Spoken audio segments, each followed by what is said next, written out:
Okay. Big Cookie Monster in the bag. Ready? You gotta come.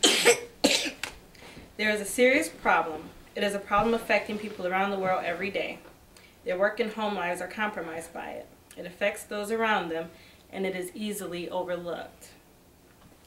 No, it is not a disease or a sickness. The issue I'm referring to is effective listening and personal relationships. Close friends come to us for guidance, for advice, and sometimes just for an attentive ear. But how often do we really listen?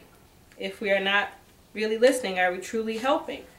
How much are these relationships suffering because of it? After reading on the topic from my class, Fundamentals of Speech Communication, my professor asked me to choose a topic that I felt I needed to be educated on, and that other people needed to be educated on. I spent many hours studying and looking at research on effective listening. There's a lot to take in. I will not attempt to share it all with you, but I do want to give you the information and arm you with a few tips that may make significant changes in your personal relationships. I want to explain the importance of effective listening, the difference between listening and hearing, really listening, and what we can do to put to use before summarizing it for you. Before I elaborate on effective listening and personal relationships, I want to clarify a few things. I want you to understand the importance of effective listening on personal relationships. Michael P. Nichols, in The Lost Art of Listening, the Guilford Press 2nd edition that was published in 2009, says in his introduction that nothing hurts more than the feeling that people we care about are not listening. He goes on to say that a failure to be understood is painful. That was his testimony.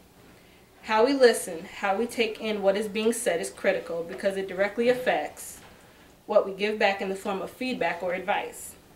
Knowing how to listen effectively and what to listen for eliminates some of the frustration in personal communication.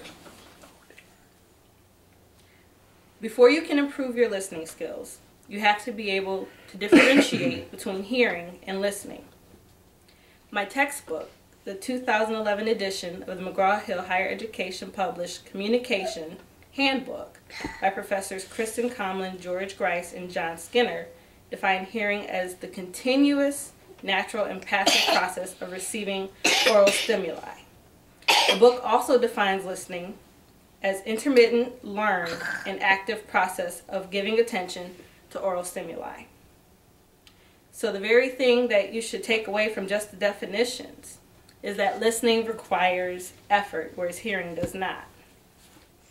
We always hear that in various support groups that acceptance is the first step. So are you really listening? From a June 2008 article in Real Simple, Gail Blank, a motivational speaker, says that, "I can't tell you how many times I've heard some version of one of these statements, usually uttered with disdain, from one of my two daughters. Isn't anybody listening to me? Or, you never listen to me. Or, why can't you just listen? And the amazing thing is, I always think I am listening, but I've finally figured out that I'm not. Just because we are comfortable in a relationship or we feel we really know someone does not make listening any less important. Listening is not predictive, nor is it about guessing what the other will say."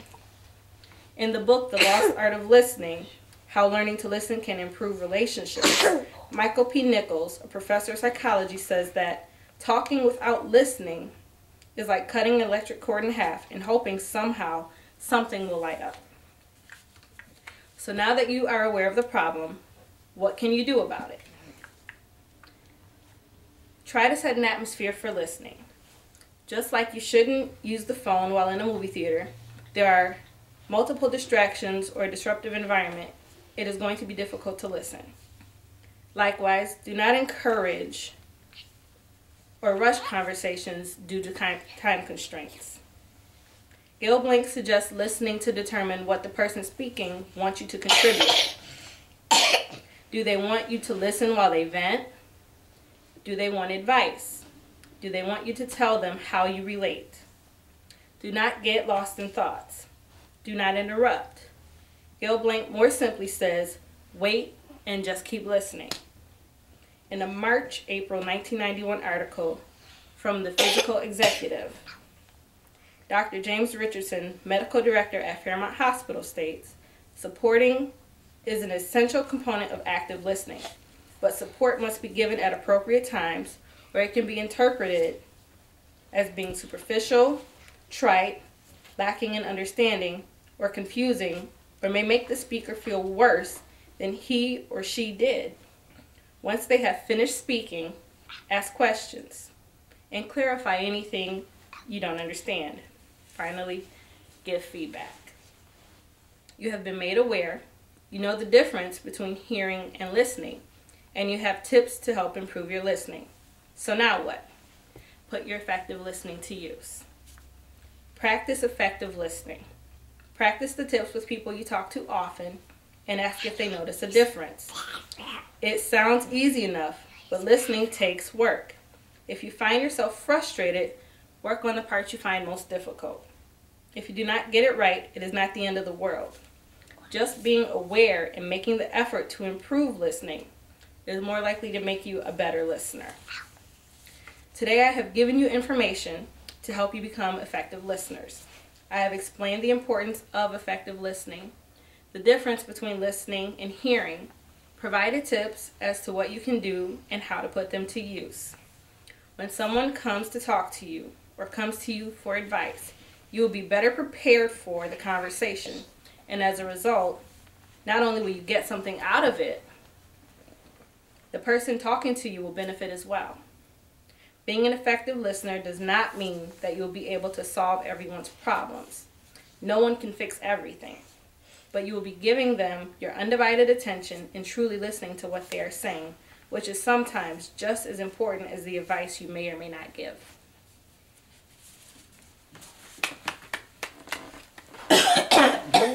More. Kitty, look. Mommy, yeah, give a stop. Oh, God. No close-ups. You have to pay for this. Hi. Socks. Give a pair of socks. Ew, Nia. You hit the red button. No, go.